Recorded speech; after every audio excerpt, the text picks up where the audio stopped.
সবসময় তো নিরামিষে সয়াবিন নাই, পনির নাই, হয় ডাল, তারপরে পটলের তরকারি খাওয়াই হয়।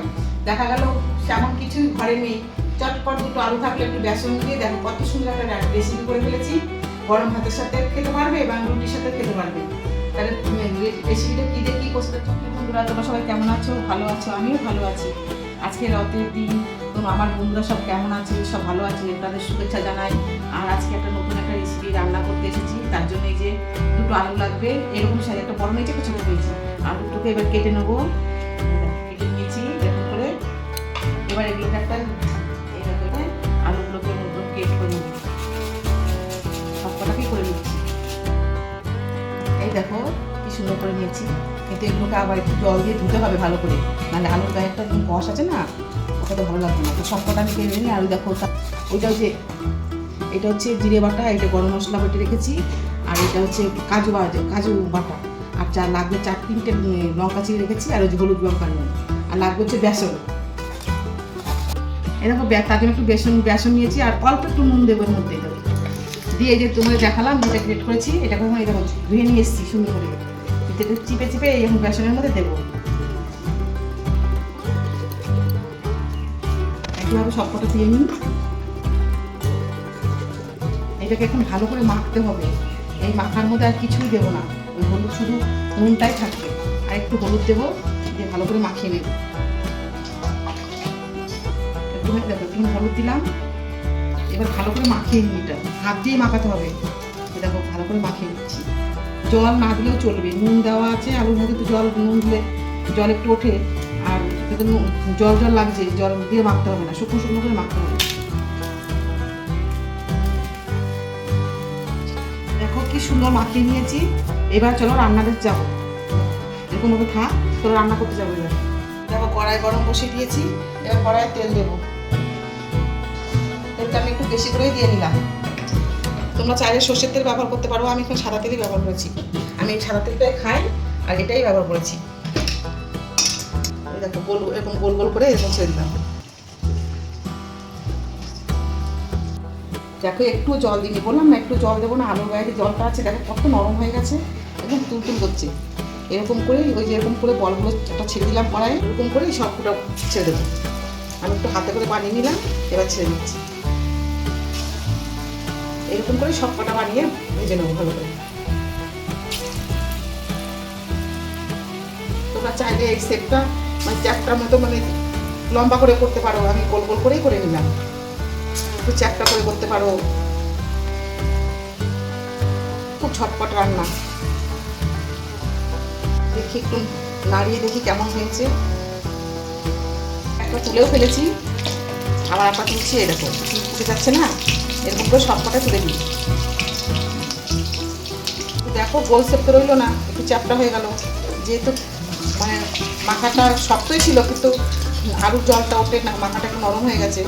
ঠিক আছে, যেমন আছে তেমনই করবো, তাই না? কত সুন্দর ভাজা হয়েছে না, মুচে মুচে ভাজা হয়েছে। এবার এগুলোকে তুলে নেব। সুন্দর দেখো ভাজা হয়েছে, এবার তুলে নেবো। এবারটা থালা নিয়ে একটা গামলা নিয়েছি, তুলে নিচ্ছি, সব কটাই তুলে নিলাম।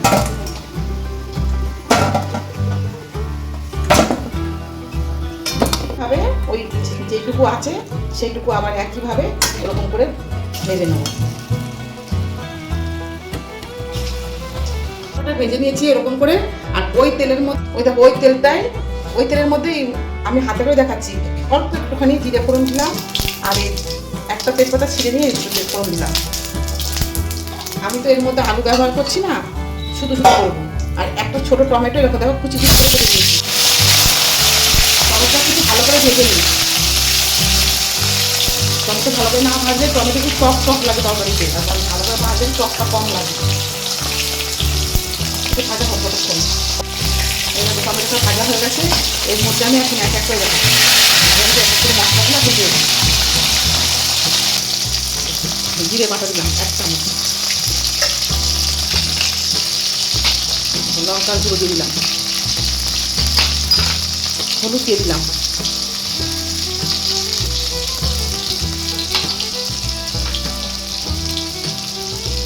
লঙ্কা ছিঁড়ে রেখেছিলাম দিয়ে দিলাম। একটু নাড়িয়ে নিই।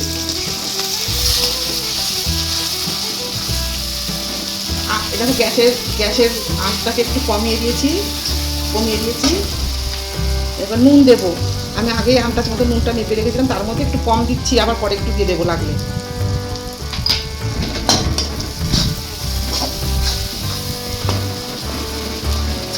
মশলাটা বেশ ভাজা ভাজা হয়ে গেছে।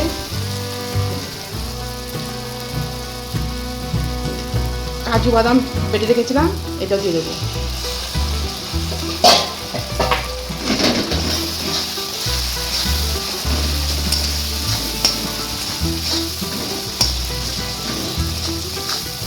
দেখো কত সুন্দর কালার এসছে।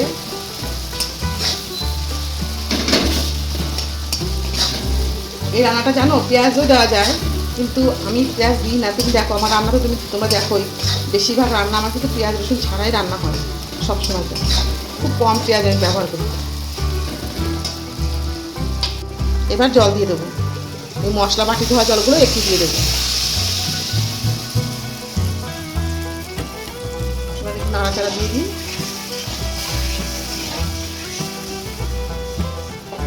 তরকারিটা হয়ে গেছে, এবারে আমি এই দিয়ে দেবো। তরকারিটা ফুটে গেছে।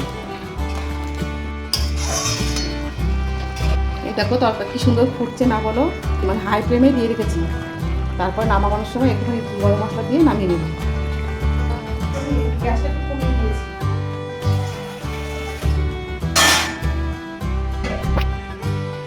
কত সুন্দর হয়ে দেখো তরকারিটা।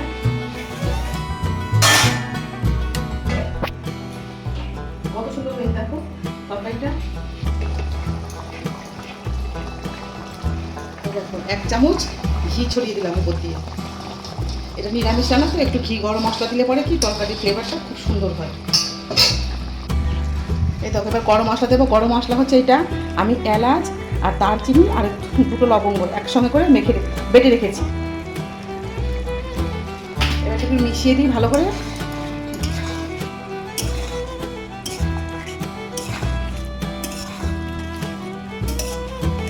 দেখো গরম ভাতের সাথে খুব ভালো লাগে খেতে।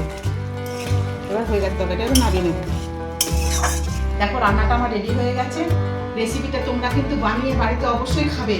আমার অনুরোধ রইল, কেমন লাগে একটু কমেন্ট করে জানাবে। আর নতুন বন্ধুরা পাশে থাকবে, পুরোনো বন্ধুরা যেমন লাইক কমেন্ট শেয়ার করবে, আর যেমন পাশে আছে পাশেই থাকবে। আর অন্য একটা রান্না নিয়ে আসবো, ততক্ষণের জন্য টাটা।